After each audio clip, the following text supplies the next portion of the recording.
Quiero compartir contigo 4 pasos interesantes que nos van a ayudar a seguir adelante en medio de la dificultad. Creo que todos hemos pasado dificultad, estamos pasando o pasaremos en algún momento algún tipo de dificultad de diversa índole. Hay muchas. Vivimos en un mundo caído, lamentablemente, por el pecado, corrompido por el pecado, donde el sufrimiento y la maldad existen. Y el creyente no está exento de esto. El creyente no está aislado o es inmune al dolor, al sufrimiento. Vivimos el sufrimiento, padecemos dolor, padecemos circunstancias difíciles, vuelvo a repetir, de diversa índole. Sin embargo, podemos vernos reflejados de alguna manera en la palabra de Dios, en la vida de creyentes que así como nosotros experimentaron tal cual o incluso peores situaciones que las que nosotros podemos haber vivido. Este es el caso efectivamente de los creyentes a los cuales Pedro se refiere. Pedro está escribiéndole a los expatriados de diferentes lugares que estaban experimentando el inicio de una de las mayores persecuciones que se inició o que se ejecutó contra los creyentes. Miles de creyentes fueron muertos, miles de familias fueron destruidas, miles de padres, madres, hijos e hijas fueron mutilados, fueron quemados vivos, fueron entregados a los leones, fueron desollados, experimentando terrores, hermanos, que usted y yo solo podemos imaginar, o tal vez hemos visto en películas, pero no hemos experimentado en la vida real. Y a estos creyentes que estaban sufriendo persecución, miedo, angustia, incertidumbre y una muy cercana y posible muerte, a estos creyentes el apóstol Pedro les escribe, les habla de diferentes cosas, muchos temas. Tal vez el tema central de la carta de primera de Pedro es el sufrimiento, y Pedro enseña al creyente que el sufrimiento no es algo extraño, no es algo que el creyente debiera sorprenderse, sino que aún Dios permite en su soberanía, en su sabiduría y en su inteligencia, permite que el sufrimiento, Dios no lo origina, Dios no es el autor del sufrimiento, pero Dios permite que el sufrimiento esté en la vida del creyente y lo utiliza con un propósito terapéutico, con un propósito sanador, con un propósito formador, con un propósito también incluso disciplinador. Una de las cosas que vamos a notar aquí, que acabamos de leer, es que el sufrimiento no anula, no excluye la misión y la responsabilidad y el desafío que Dios le ha dado a cada creyente. Es decir, así como Pedro escribe el sufrimiento y habla del sufrimiento y enseña a los creyentes a tener paciencia y a confiar en el Señor y a depender de Él, de la misma manera también Pedro dice que el pueblo de Dios debe ser santo, y diciendo, sed santos como yo soy santo, ¿no? Explica Pedro citando el libro de Levítico. Y es que la misión de la iglesia de reflejar el carácter de Cristo no queda apagada, no queda excluida, no queda opacada por el sufrimiento. Es más, Dios espera que aún en medio del sufrimiento usted y yo sigamos avanzando. No podemos decir que el sufrimiento no existe o tratar de ignorarlo o ponerlo bajo la alfombra. El sufrimiento es real. Dios nos ha creado con emociones, con sentimientos, y sufrimos. Experimentamos tristeza, dolor, angustia y etcétera, etcétera, etcétera. Pero lo que Dios nos dice claramente en este pasaje, y vamos a explicarlo de una manera más detallada, es que el sufrimiento que podamos estar viviendo no queda o no opaca o no excluye o no saca del cuadro la misión y el desafío que usted tiene como creyente. ¿Y cuál es esa misión? Reflejar el carácter de Dios, reflejar el carácter de Cristo. Si alguien pudo sufrir en esta tierra, ese fue nuestro Señor Jesucristo. Estoy completamente convencido que cualquier sufrimiento que haya podido yo experimentar en el pasado o que pueda experimentar en el futuro, aún así no se compara en nada al sufrimiento que experimentó el Hijo de Dios. Estoy seguro también que el sufrimiento que estos creyentes a los cuales me estoy refiriendo, creyentes a los que Pedro escribió, creyentes reales de carne y hueso que experimentaron dolor, sufrimiento y muertes terribles de muchas formas, aún ellos no experimentaron el grado de sufrimiento, el grado de dolor, el grado de angustia que experimentó el Hijo de Dios.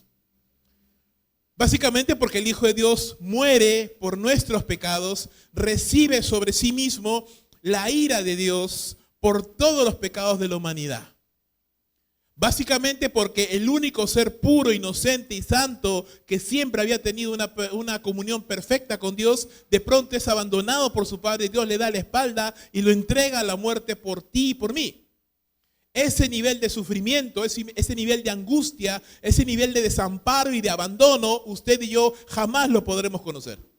Porque hemos sido concebidos en pecado. Hemos sido concebidos separados de Dios. Nos gozamos de que ahora hemos sido acercados a Dios por medio de la fe, pero nunca hemos experimentado lo que Cristo Jesús experimentó. Y entonces, si vamos a pensar en sufrimiento y en cómo salir del sufrimiento y en cómo afrontar el sufrimiento y en cómo poder seguir adelante a pesar del sufrimiento, tenemos que mirar a Cristo Jesús, tenemos que mirarle a Él, tenemos que considerar su ejemplo, tenemos que mirar lo que dice la palabra y tenemos que hacer lo primero que dice Pedro. Primera de Pedro capítulo 3 versículo 15, crezca en su devoción a Dios. Pedro empieza diciendo, santifiquen a Cristo como Señor en sus corazones. Santifiquen a Cristo como Señor en sus corazones. Y eso es importante. ¿Por qué? Piensen esto, hermanos. Si aún los creyentes que estaban experimentando dificultad tenían que santificar a Cristo, tenían que consagrarse a Dios, tenían que apartar sus corazones para Dios, cuánto más los creyentes como usted y yo, que vivimos en tiempos de relativa paz y de relativo bienestar. Tenemos también que consagrar nuestros corazones a Dios y tenemos que apartarnos. En un sentido, la Biblia enseña claramente que el creyente tiene que apartarse del mundo, y eso es correcto, y es verdad, y es algo que la Biblia enseña. El creyente tiene que apartarse de las cosas del mundo, pero también Pedro dice que aún en nosotros, en nuestro fuero interno, en nuestra vida íntima, en lo profundo de nuestro corazón, donde nadie más puede ver, yo tengo que consagrar mi corazón hacia Dios. La palabra santificar significa consagrar, apartar, darle un lugar preeminente, darle un lugar importante, principal en la vida. Significa, en otras palabras más sencillas, poner a Dios como lo primero y lo más importante de mi vida. Si algo podía sostener al Hijo de Dios, Cristo Jesús, en esta tierra, era este pensamiento: aunque todo lo demás me dejaren, Jehová con todo me recogerá. Jesús lo dijo en otras palabras, de otra manera. Jesús dijo, aunque todos me dejen, el Padre nunca me ha dejado, porque yo siempre hago lo que a Él le agrada. Y por eso el dolor y por eso la angustia de Cristo en la cruz al decir, Padre mío, ¿por qué me has desamparado? ¿Por qué me has desamparado? Porque el Padre jamás le había desamparado. Cristo tenía una comunión perfecta con Dios, pero abandona esa comunión voluntariamente por usted y por mí, para poder cargar con el pecado de los hombres. Entonces, si quiero pensar en primer lugar cómo salir adelante a pesar del sufrimiento, piensa en esto.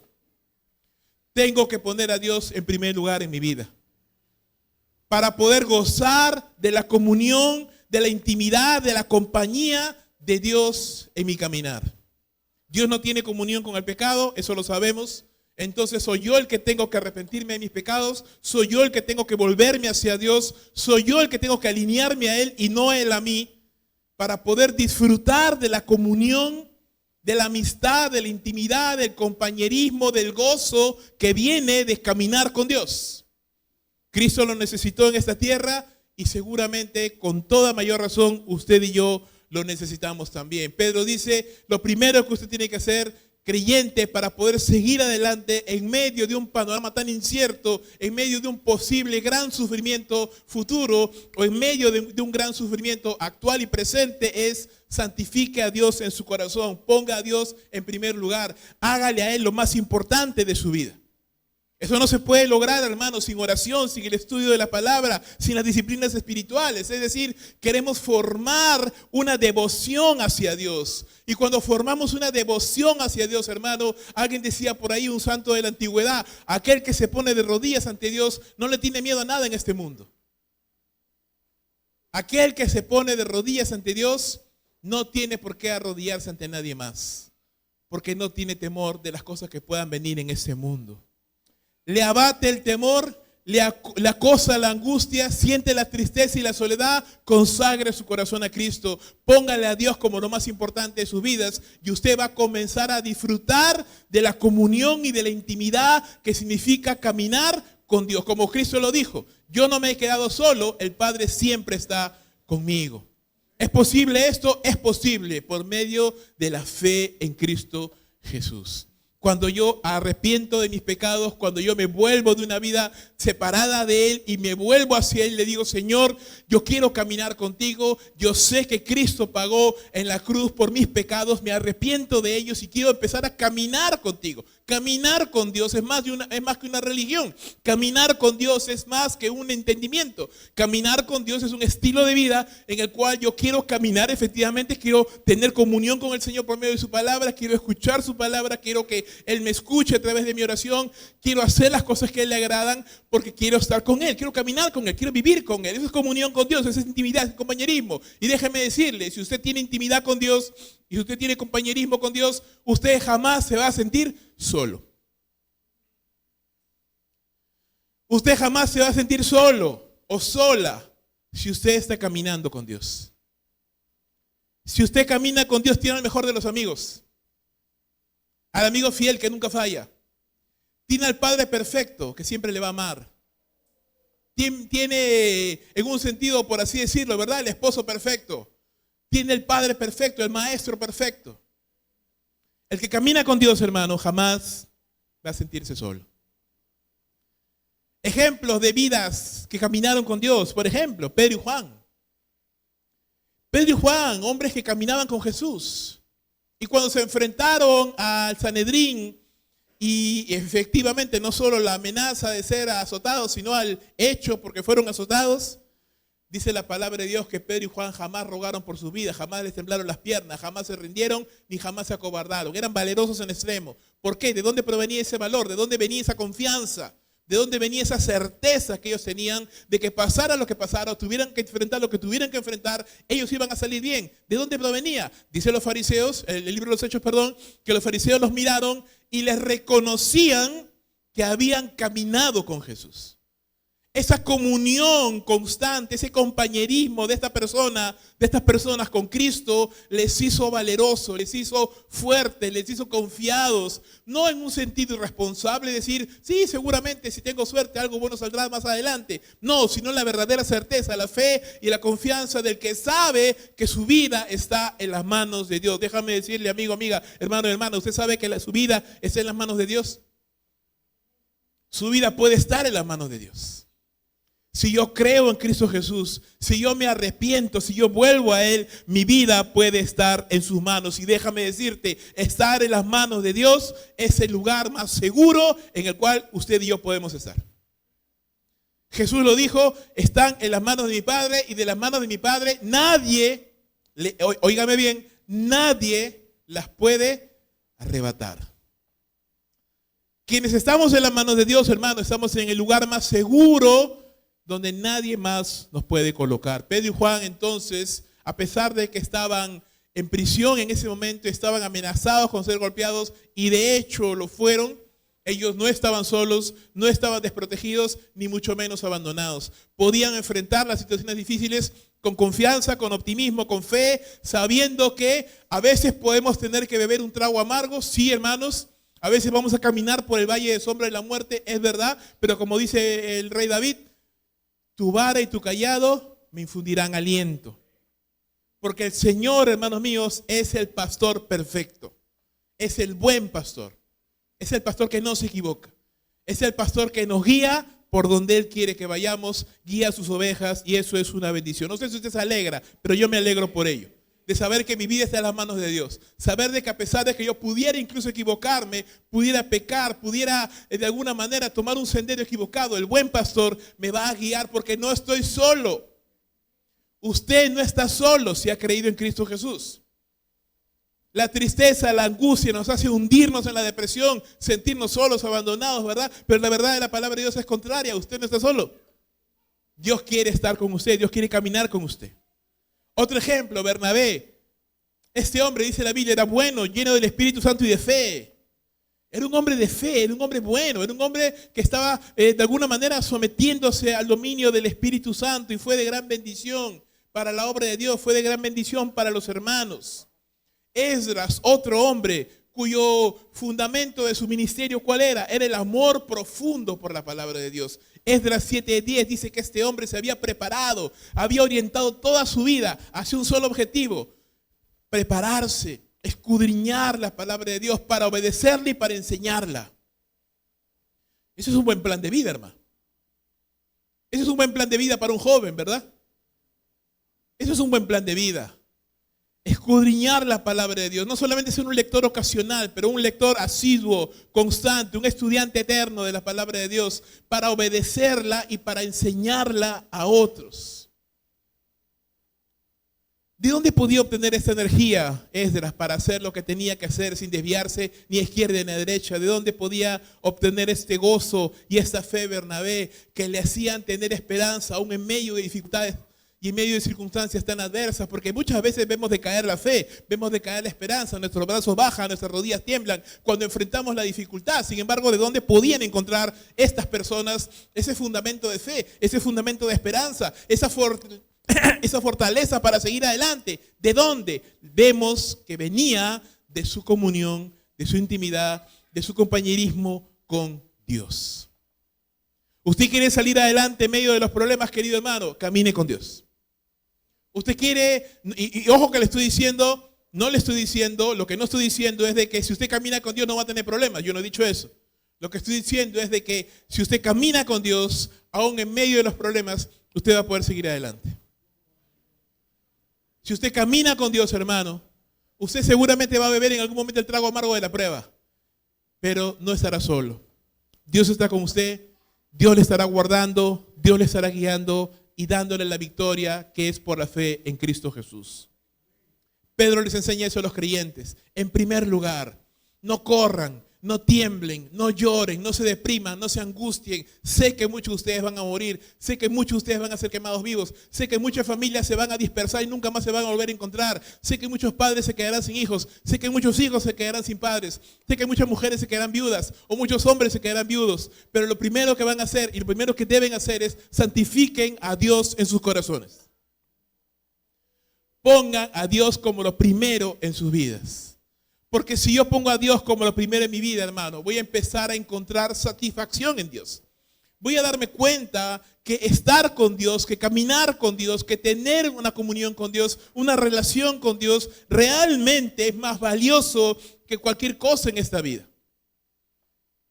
Voy a darme cuenta que no hay tesoros, ni bienes, ni personas, ni lugares que se comparen a la gran bendición que significa caminar con Jesús. Caminar con Jesús. ¿Un creyente puede sentirse triste? Sí, mi hermano. Por supuesto que sí. El mismo Señor Jesucristo, en momentos de su vida, se angustió y se entristeció en su espíritu. Si lo hizo el Hijo de Dios, con mayor razón nosotros. Pero lo que el creyente no puede hacer es hundirse en la depresión, es hundirse en la tristeza, es hundirse en la soledad, es hundirse en la melancolía, es hundirse en el abandono, es hundirse en el rencor o hundirse en la amargura. ¿Por qué? Porque si ese creyente camina con Dios, en Dios, hermano mío, está todo lo bueno. Él es el Padre de las luces, de quien viene todo lo bueno, todo lo perfecto, toda buena dádiva proviene de Él. En Él está la verdadera vida, la verdadera felicidad, el pleno gozo. David dijo en el Salmo 16, en tu presencia hay deleite todo el tiempo. En la presencia de Dios hay el verdadero gozo, hermano. Así que yo puedo sentirme angustiado, entristecido, molesto o irritable, pero si voy a caminar con Dios, entonces voy a encontrar el verdadero gozo que solamente Él me puede dar. Sin embargo, hay personas que a lo largo del camino se han dejado llevar por la tristeza, se han dejado llevar por la angustia, se han dejado llevar por sentimientos que no eran los que Dios quería que tuvieran en su corazón y terminaron mal. Por ejemplo, Demas, colaborador de Pablo, terminó fracasando en su caminar cristiano, terminó abandonando el ministerio, terminó abandonando su vida cristiana. ¿Por qué? Dice 2 Timoteo 4:10, porque amó más las cosas de este mundo. Sus ojos se deleitaron en las cosas de este mundo. Dejó de caminar con Dios. Dejó de tener comunión con Dios. Dejó de recibir esa influencia benéfica, poderosa, santificadora que significa caminar con Dios. Jesús lo dijo de otra manera en Lucas capítulo 15. Yo soy la vid, vosotros son los pámpanos. Separados de mí, dice, nada pueden hacer. Porque necesitamos esa conexión vital con Jesús todos los días. Necesitamos estar conectados con Él todo el tiempo. Separados de Él, nada podemos hacer. El ejemplo perfecto es Demas. Demas terminó fracasando en su vida, en su caminar cristiano y en todo lo que Dios tenía para él. ¿Por qué? Porque amó más las cosas de este mundo. Se desenchufó, se desconectó, dejó de caminar con Dios. Los creyentes corintios, otro ejemplo, fracasaron en su tarea de reflejar el carácter de Dios. ¿Por qué? Por inmadurez espiritual. Por sentimientos de amargura, de celos, de reproche hacia alguien, entre ellos mismos, hacia sus líderes, por sentimientos de amargura, de enojo, de celos, de pleitos entre ellos, terminaron separándose de Dios, terminaron separándose del Señor. ¿Y qué pasó? Fracasaron en lo que ellos tenían que ser como creyentes, que era reflejar el carácter de Cristo. Tenían todo para hacerlo, tenían todos los dones, dice Pablo, y sin embargo fue una iglesia que al final estuvo avergonzando el evangelio de alguna manera. Otro ejemplo, la iglesia de Éfeso. Otra iglesia buena, una iglesia con mucho potencial, una iglesia que empezó muy bien, con un primer gran amor, pero luego lo perdieron. Dejaron de caminar con Dios. Y por ello fueron exhortados por el Señor en el libro de Apocalipsis. Entonces, hermano mío, lo que le estoy hablando es que en la vida cristiana, Dios privilegia más el ser que el hacer.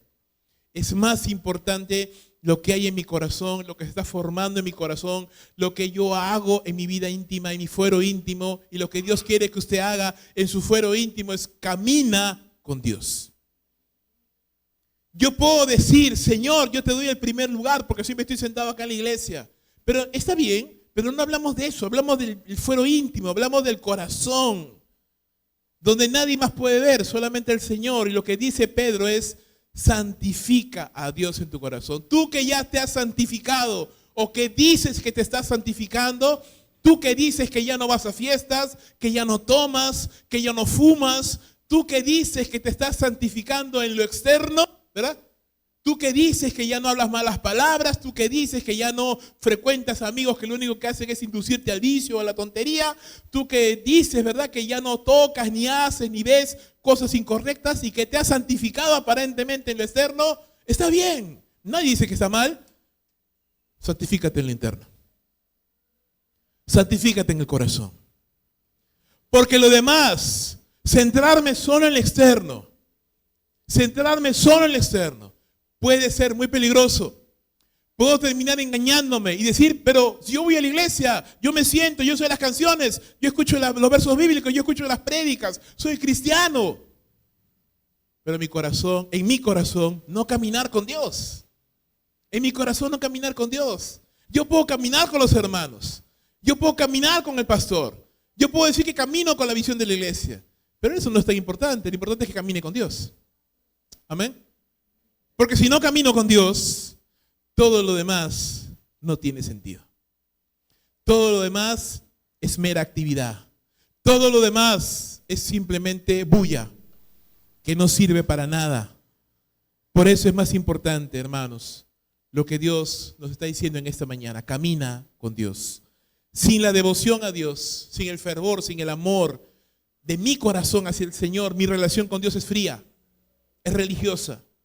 Mi servicio es inexistente. O por último, es una carga. El mundo constantemente me atrae con sus deleites. ¿Por qué? Porque mi amor por las cosas del mundo es mayor que mi amor por las cosas de Dios. Al final se resume en una guerra de amor. ¿A quién voy a amar más? Pedro dice, hermano, que el dolor y el sufrimiento no te hagan olvidar que tu tarea más importante es caminar con Dios. Estás sufriendo, hermano, camine con Dios. Pero no siento, pastor, me siento triste, no tengo ganas de orar. Con mayor razón, camine con Dios. Porque déjeme decirle, si usted deja de caminar con Dios, cuando mañana más tarde se levante, se dará cuenta que está muy lejos de donde debería estar. Dice la palabra del Señor, ¿esté alguno entre vosotros afligido? Camine con Dios, haga oración, tenga comunión con Dios. Uno se siente cansado, dolido, camine con Dios, ore al Señor, derrame su corazón delante de Él, dígale cómo se siente, abra su corazón al Señor y deje que Dios le sane, deje que Dios le restaure, deje que Dios le levante. Segundo paso para caminar y salir adelante a pesar de los problemas, desarrolle una pasión por el Evangelio. Primero, ¿qué decía Pedro? ¿Verdad? santifica al Señor en tu corazón. Ponle a Él como lo primero. Segundo, estad siempre preparados para presentar defensa. Estad siempre preparados, dice Pedro, para presentar defensa. ¿Qué significa esto? La voluntad de Dios, hermano, para los creyentes, claro, es que caminemos con Él, pero que caminemos de una manera informada, es decir, que usted se prepare intelectualmente, espiritualmente, emocionalmente. ¿Para qué? ¿Para relacionarse cada vez mejor con el Señor? Claro que sí, pero también para compartir el Evangelio. ¿Por qué? Porque muchas de las pruebas que usted y yo vivimos se dan en un contexto, y eso lo hemos hablado varias veces en la iglesia, se dan en un contexto de una batalla. Usted y yo estamos en medio de una batalla. ¿Entre quién? Entre el Señor y su iglesia y las fuerzas del mal, que quieren desviar a las personas del Evangelio, que quieren torcer la enseñanza de la palabra, que quieren volverle a usted inoperante, inútil para las cosas de Dios, que quiere Satanás que usted se hunde en la depresión, se hunde en la tristeza, se hunde en la agonía y ahí se quede y no se levante nunca más. Satanás no quiere que usted camine con Dios. Satanás quiere que usted camine con el pecado, con los vicios, con la amargura, con el odio, el resentimiento. Ahí quiere Satanás que esté. Satanás no quiere que usted camine con Dios, porque sabe Satanás que si yo camino con Dios, y si usted camina con Dios, entonces nadie nos puede detener.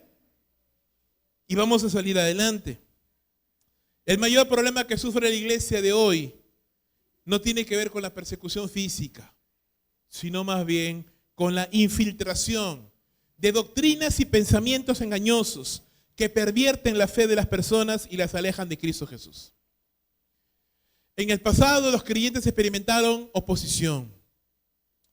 Fueron arrestados, golpeados, muertos como mártires, muchos de ellos.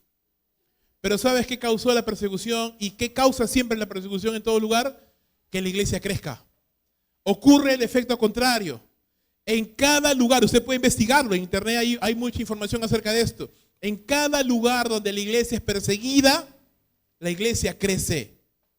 En cada lugar donde los creyentes son perseguidos y muertos por su fe en Jesús, la iglesia eventualmente crece, se hace más grande, se fortalece, porque eso es el efecto. No puede apagar a la iglesia, las puertas del Hades no pueden prevalecer contra ella. Eso es lo que Jesús ha prometido. Pero hay una guerra silenciosa, más subrepticia, más peligrosa, que no es tanto la oposición directa y hostil contra el Evangelio. ¿Y cuál es esa? La infiltración de doctrinas y de pensamientos engañosos, de doctrinas torcidas que entran en las iglesias, que entran en la mente de los creyentes y trastornan la fe de muchos. Y podemos hablar de muchos de ellos, podemos hablar de la teología de la prosperidad. Podemos hablar de estas herejías o sectas como los judaizantes, como los de la diosa madre y otros más, que claro, son sectas y son herejías muy grandes, ¿no? y fácilmente identificables. Y aún así, sin embargo, logran entrar en muchas iglesias. Pero más allá de eso, hay toda una corriente, hermano, hay toda una corriente de individualismo, de materialismo, de este hedonismo, de buscar el placer y la comodidad, que no tiene un nombre propio como secta. No hay un templo al hedonismo, no hay un templo al materialismo, pero es una corriente que infecta el pensamiento de la gente de este tiempo y que muchos creyentes viven en ese pensamiento. Creyentes incapaces de sacrificarse, creyentes que aman los bienes, aman el dinero, que quieren vivir bien, quieren vivir cómodamente, que no están dispuestos a sacrificarse. Y eso es un virus que entra en la mente de las personas y los vuelve inútiles para la obra de Dios. Porque usted va a mirar la historia de la iglesia y usted va a notar que la iglesia siempre ha crecido sobre la sangre y el sudor de los creyentes. La iglesia siempre ha crecido sobre la sangre y el sudor de muchos que hicieron posible que usted y yo estemos aquí hoy. Que hicieron posible que esto haya podido llegar a nuestras manos. Esto tiene la sangre y el sudor de miles para que usted y yo podamos leerlo. Pero hoy no queremos sudar, hoy no queremos sangrar. Y ese es uno de los grandes problemas a los cuales tenemos que enfrentarnos. Por eso Pedro dice a los creyentes: ustedes están presentando oposición. Sí, muchos van a morir, muchos van a ser perseguidos, muchos van a ser destruidos, pero aún así pongan a Dios en primer lugar en sus vidas y prepárense. Prepárense. ¿Para qué? ¿Para responder la agresión con agresión? No. ¿Para responder el insulto con insulto? No. ¿Para responder la ira con enojo y con resentimiento? No. Para presentar defensa. Esta palabra traducida a defensa es el vocablo griego apología, de donde viene esa palabra apologética, la defensa de la fe. Pedro está diciendo, hermanos, prepárese para defender la fe en tiempos difíciles. ¿Cómo defendemos la fe? Intelectualmente, preparándome para saber en qué he creído, cuáles son los fundamentos y argumentos de la fe cristiana, la fe bíblica, cristocéntrica, para poder responderle a cualquier hijo de vecino que viene y que cree que porque ha leído unas cuantas cosas en Facebook, sabe y no sabe nada y no tiene idea de lo que está hablando. Usted se prepara en la palabra de Dios, se prepara en las Escrituras para poder responder ante aquel que le demande razón de su esperanza. Mira lo que dice Judas, capítulo 1, verso 3, amados, por el gran empeño que tenían en escribirles acerca de nuestra común salvación, he sentido la necesidad de escribirles, exhortándoles a que luchen ardientemente por la fe que una vez fue dada a los santos. Hoy más que nunca, hermanos, hoy más que nunca, el avance desmedido del pecado y la maldad en el mundo, la proliferación de sectas y de falsas enseñanzas, hace necesario, urgente y completamente importante que los creyentes, usted y yo, estemos dispuestos, preparados y apasionados para compartir el evangelio de la salvación. Es lo único que va a salvar al ser humano, hermanos. La salvación del hombre no viene por la política. La salvación del hombre no viene por la economía. Hace un tiempo les comenté, hay un hombre en este momento que está dirigiendo una organización que se llama Guerra contra la Muerte o algo así. ¿Y qué es lo que quiere lograr? Quiere lograr la inmortalidad de las personas. Quiere lograr la manipulación genética a tal grado que se frene el envejecimiento y que se detenga la muerte. Y él está empecinado en eso. Y él dice, porque escuché un podcast donde a este hombre lo entrevistaron como 3 horas, y él dijo, yo aseguro que para el 2050 habremos logrado la inmortalidad. Es decir, manipular tanto los genes que se detenga la muerte. Hermano mío, este hombre no sabe lo que dice. Porque la palabra de Dios nos dice que la muerte no es algo natural, no es algo que el ser humano puede detener. No es algo sobre el cual el ser humano tiene potestad. La muerte es el enemigo final.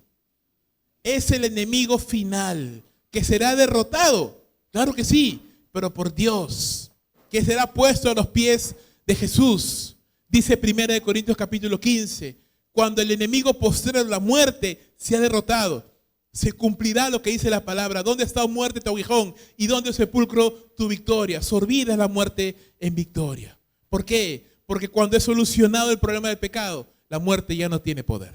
Y Cristo solucionó el problema del pecado. Cristo pagó la condena del pecado, que es la muerte en la cruz. Cristo aseguró que una persona que muere en Cristo no morirá para siempre en Cristo, sino que se volverá a levantar. Por eso él dijo en Juan capítulo 11 y 12, el que cree en mí, aunque esté muerto, vivirá.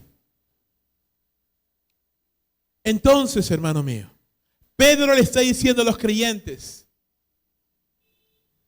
la persecución que ustedes van a experimentar es lo peor que van a ver de este mundo. Porque después de eso, solo hay gozo y paz por toda la eternidad. Los incrédulos lo tienen mucho peor. Aquel que rechaza a Jesús, aquel que resiste y no quiere creer en el nombre de Cristo Jesús, esta vida, así con su sufrimiento y con todo, es lo mejor que va a haber.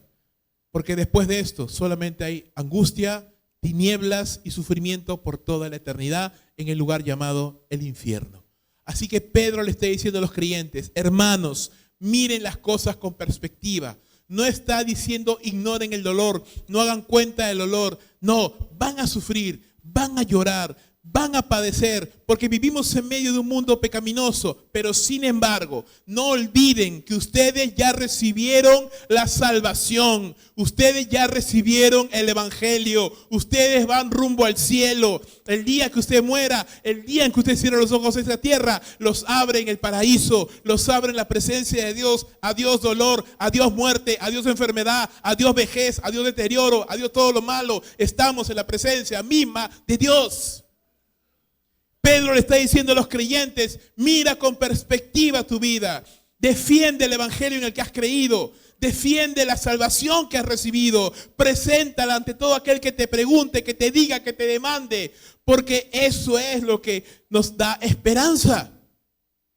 Si usted mira este mundo, hermano, no hay esperanza. ¿En quién se va a esperanzar?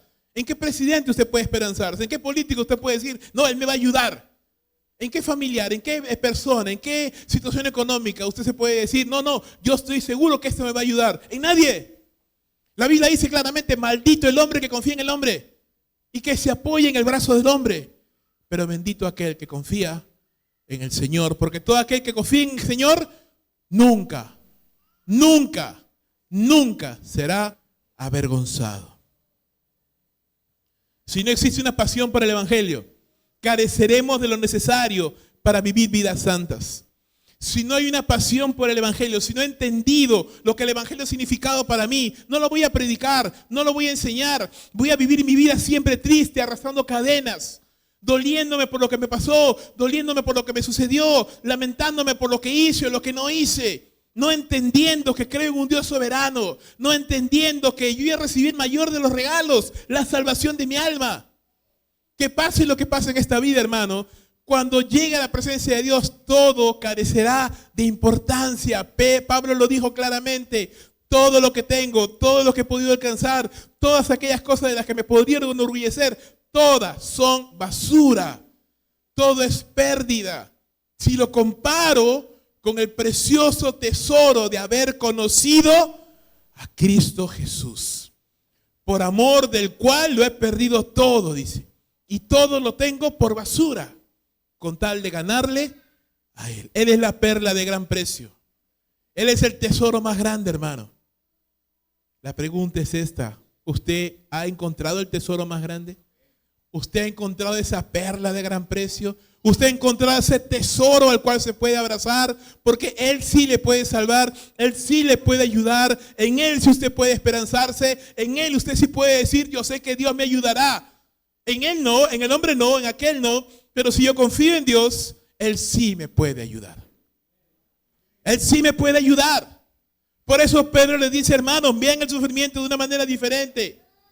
Pongan a Cristo en primer lugar en sus corazones. Caminen con Dios, porque Él es el buen pastor. Él los va a guiar.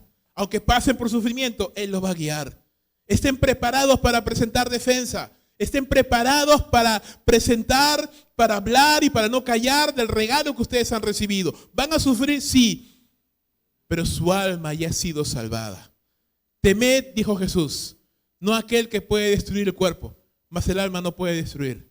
Teman de aquel que puede destruir tanto el cuerpo como el alma en el infierno. De ese tema dijo Jesús. Hermano, este mundo no le puede hacer a usted nada. Porque usted, si usted ha creído en Cristo Jesús, usted ya está en las manos del poderoso. Ya está en las manos de Dios. Tercero, lo primero era, ponga a Dios en primer lugar en su corazón. Segundo, esté preparado para presentar defensa. Tercero, crezca y desarrolle un conocimiento de la palabra.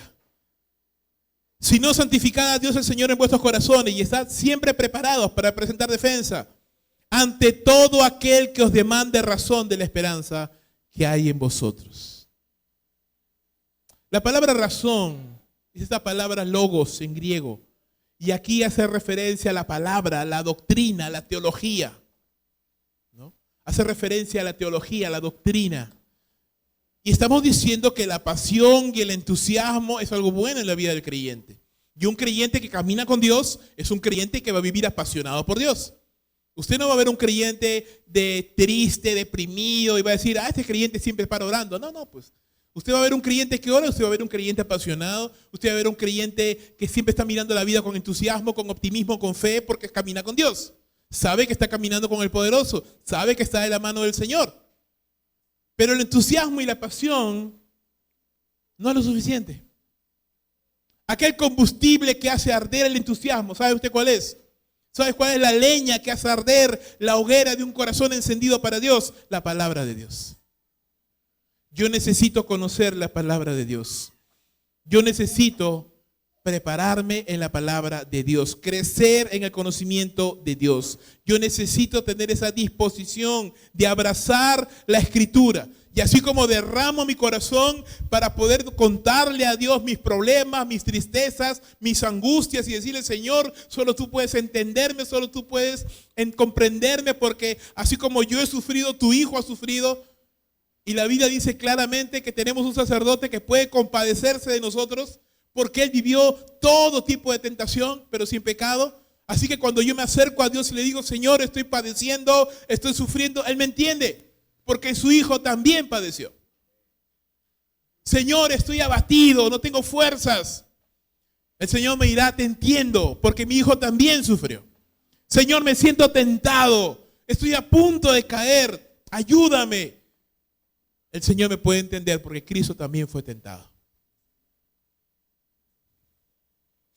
Pero así como yo le abro mi corazón a Dios para compartirle mis sufrimientos y ser entendido por Dios, ahora yo quiero abrir su palabra para que Él me consuele con la palabra de Dios. Yo quiero abrir las Escrituras para que Dios me consuele.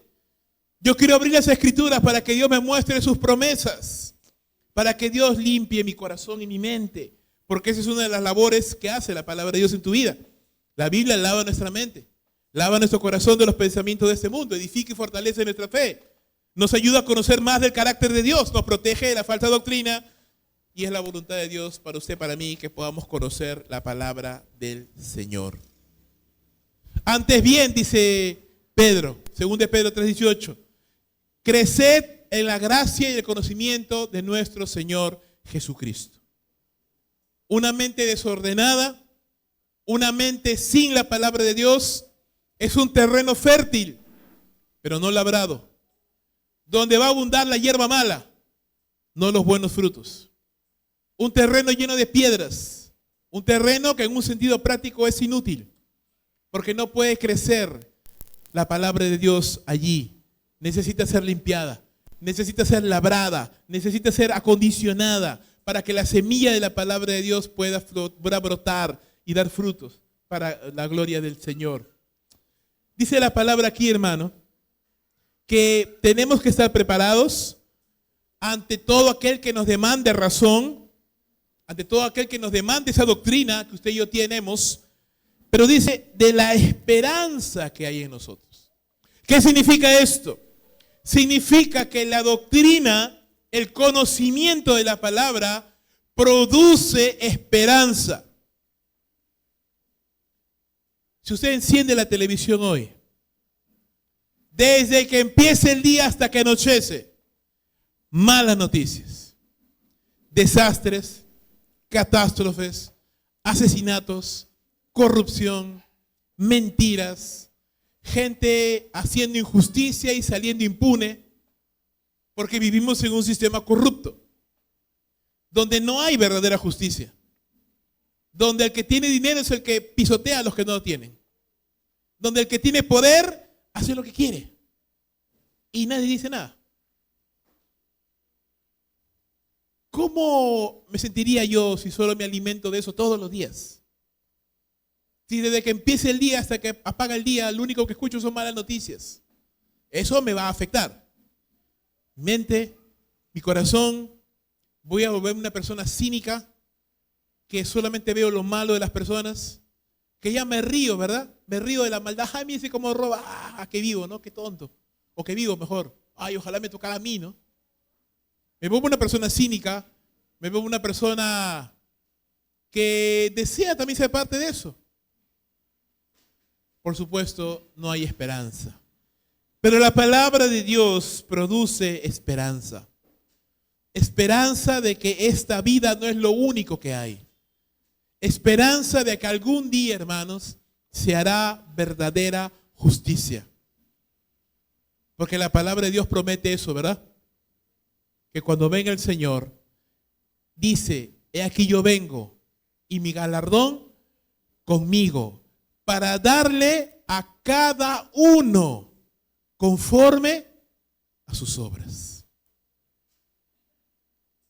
Ira para los que han rechazado y vivido una vida lejos de Dios, rechazándole de alguna manera oponiéndose, pero gloria para todo aquel que cree en Jesús y que vive obedeciéndole. Algún día habrá justicia, hermanos. Algún día este mundo recibirá verdadera justicia. Algún día este mundo recibirá y verá la verdadera justicia cuando venga el justo. Hoy tenemos esperanza. Hoy no tenemos justicia todavía, pero tenemos esperanza. Tenemos esperanza de que el Señor es nuestro defensor. Tenemos la esperanza de que el Señor está por nosotros y no contra nosotros. Entonces, cuando usted tiene la palabra de Dios, hermano, no solamente tiene conocimiento, tiene esperanza. Tiene una vida llena de gozo, tiene una vida llena de paz, tiene una vida que, ojo, estos creyentes están rumbo al Coliseo Romano a morir. Estos creyentes están rumbo a prisión, al exilio, al sufrimiento. Y Pedro les dice, si tienen que ir, vayan. Pero vayan con gozo y esperanza en el corazón. Dicen los historiadores, Flavio Josefo y otros, que algo que no podían entender los romanos era cómo Policarpo, Ireneo y otros padres de la iglesia, discípulos de Juan el Bautista, los discípulos de los apóstoles, iban al Coliseo Romano. O sea, los llevaban, eran presos, los llevaban. E iban junto con sus iglesias, con los hermanos, ¿no? Y los ponían en el centro del Coliseo. Algunos los embardunaban de cera y los quemaban vivos.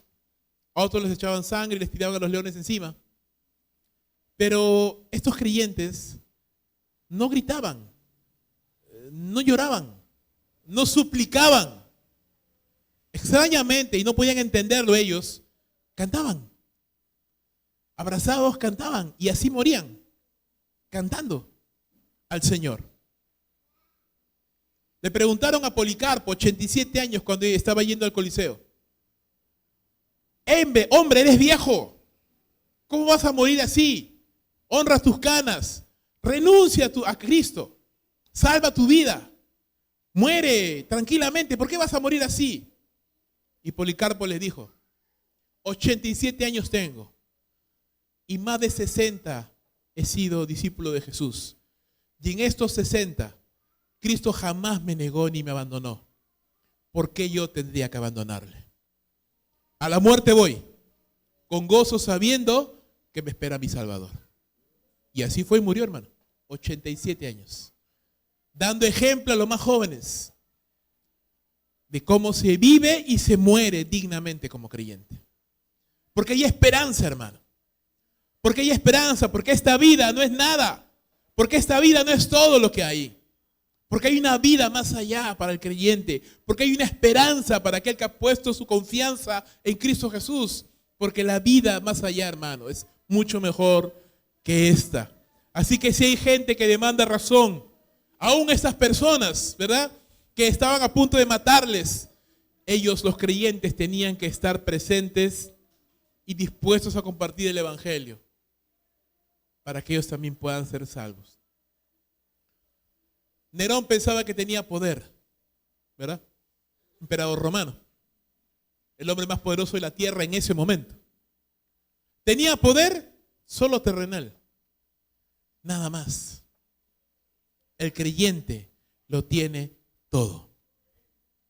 El creyente lo tiene todo, hermano. Porque Nerón solo tenía poder temporal. Murió y perdió su poder. Y hoy debe estar lamentándose en el infierno.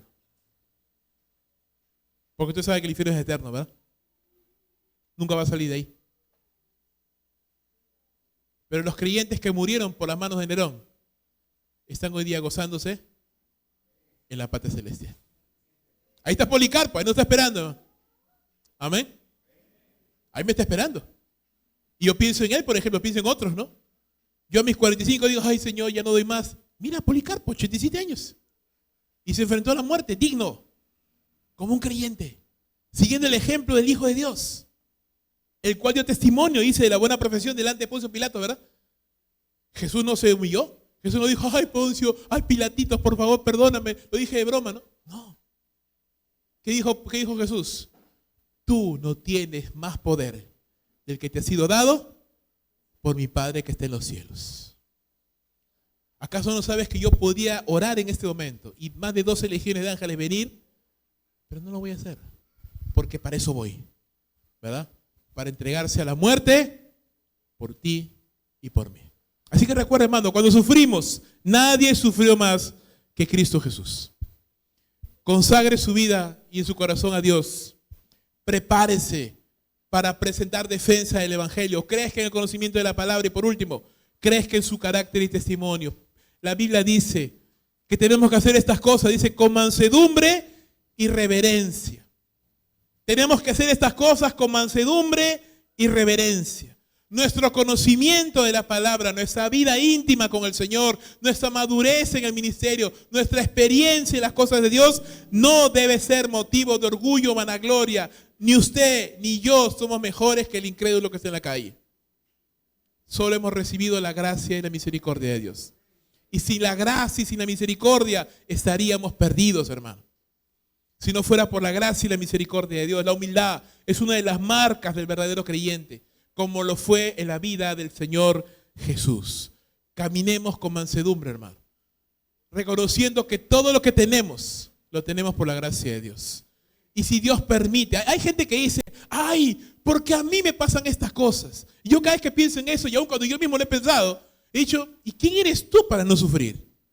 ¿Y quién te crees tú que no debes sufrir? Sufrió Job, y era un hombre perfecto delante de Dios. Y yo no quiero sufrir, hermano.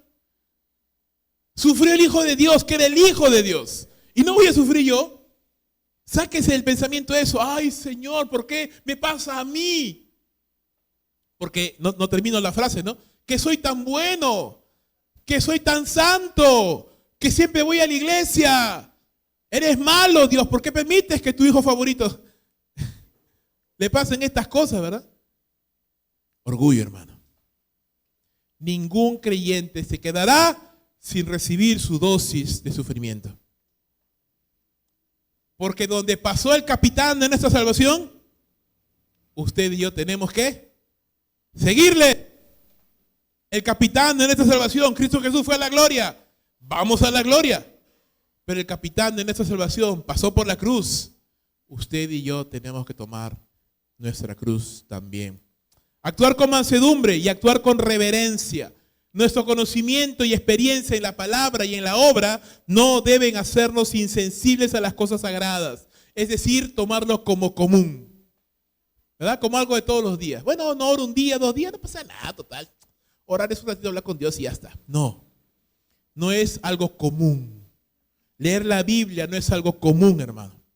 Gente seguramente daría mucho dinero en las naciones no alcanzadas por tener siquiera una Biblia entera.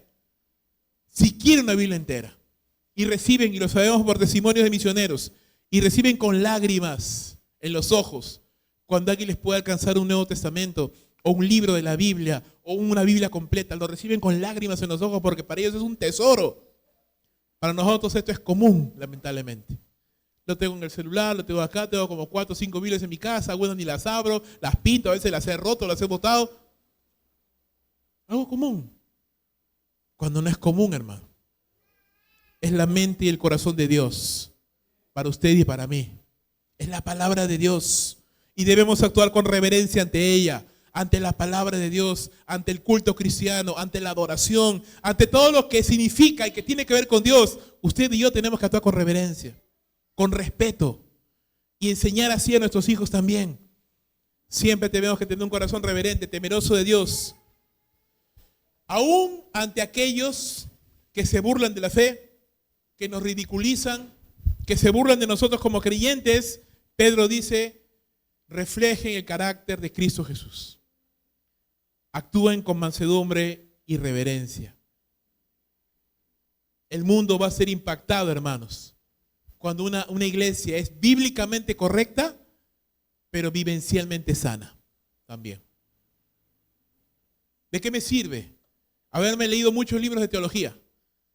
O haber llevado discipulados, haberme bautizado, ser miembro y todo. Si en el momento de la prueba me aparto de Dios. Si en el momento de la prueba ya no quiero orar. Si en el momento de la lucha, ya no quiero congregar. Si en el momento de la batalla espiritual, me doblo, me quiebro y caigo en el pecado fácilmente. ¿De qué me sirvió la preparación? No sirvió de nada. Es en el momento de la prueba, es allí donde yo debo de poner en práctica todo lo que aprendí, todo lo que absorbí, todo lo que crecí. La Biblia dice, Tito capítulo 2, dice que nos mostremos fieles en todo, para que en todo adornemos la doctrina de Dios nuestro Salvador. Para que adornemos la doctrina.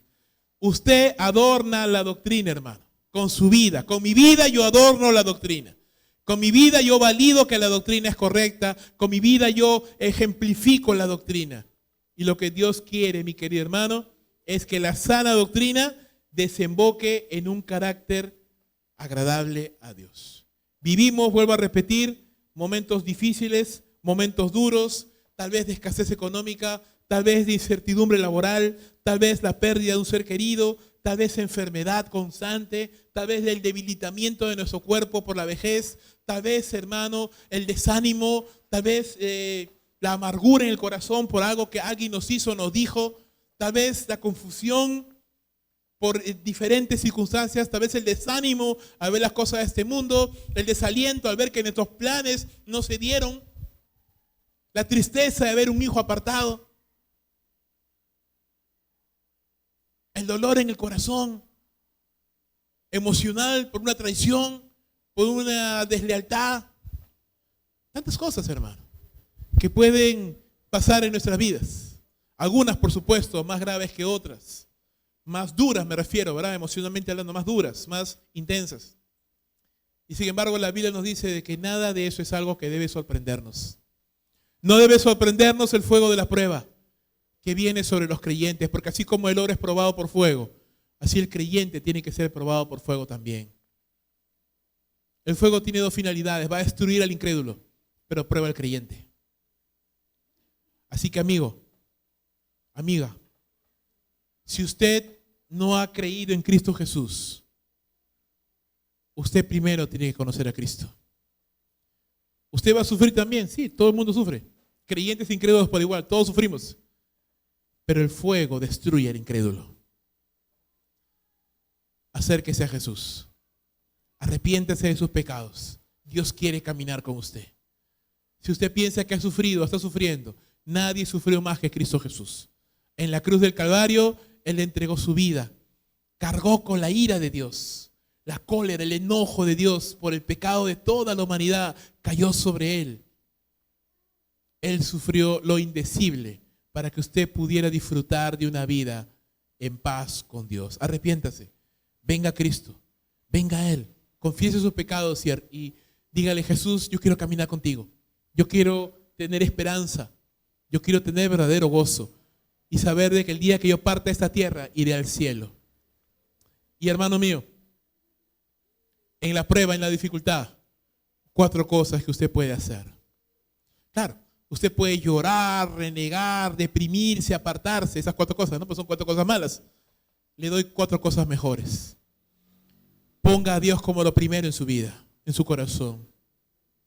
Apasionese por el Evangelio. Recuerde que usted ha recibido el regalo maravilloso de su alma, de la salvación de su alma. Crezca en el conocimiento de la palabra de Dios. Así que usted le abre su corazón a Dios, Él quiere consolarle a usted con la palabra. Y por último, hágalo con mansedumbre y reverencia. Recuerde que Dios está en la obra. Él está obrando, Él está guardándole. Y si usted está en las manos de Dios, nadie le puede arrebatar de Él. Vamos a orar. Padre Santo, te damos gracias, Señor, por esta mañana. Gracias por tu palabra. Gracias, Señor, porque no eres ajeno, Dios mío, al sufrimiento que podemos vivir en este mundo pecaminoso.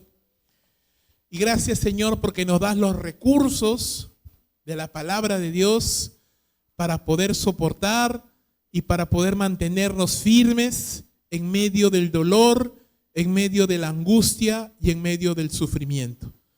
Tu palabra dice, Señor, que podemos abrir nuestros corazones y derramarlos delante de ti, que tú tienes cuidado de nosotros. Dice la palabra de Dios: venid confiadamente al trono de la gracia para encontrar misericordia y oportuno socorro. Ven al trono de Dios. Venga, mi hermano, amigo, venga al trono de Dios, venga a la presencia del Señor, derrame su corazón. Él lo sabe, Él quiere escucharle, Él quiere bendecirle. Venga y solucione el principal problema que le separa de Dios, el pecado. Venga a aquel que puede solucionar ese problema, que es Cristo. Y por la fe en Jesús, confiese con sus labios que Jesús es el Señor y cree en su corazón que Dios le levantó de los muertos. Porque así como Jesús murió, también Jesús resucitó. Y también Jesús volverá por segunda vez para llevar a todos aquellos que hemos creído en Él y darle su recompensa, su merecido, a todos aquellos que toda una vida le rechazaron. Gracias, amado Dios, bendice tu palabra. Señor, obra poderosamente por medio del Espíritu Santo en los corazones que aquí han oído y haz tu voluntad, Señor, para que tu nombre sea glorificado hoy y siempre. No solo cuando nos va bien, sino sobre todo cuando las cosas no van tan bien. Gracias, Señor, en el nombre de Jesús. Amén y amén.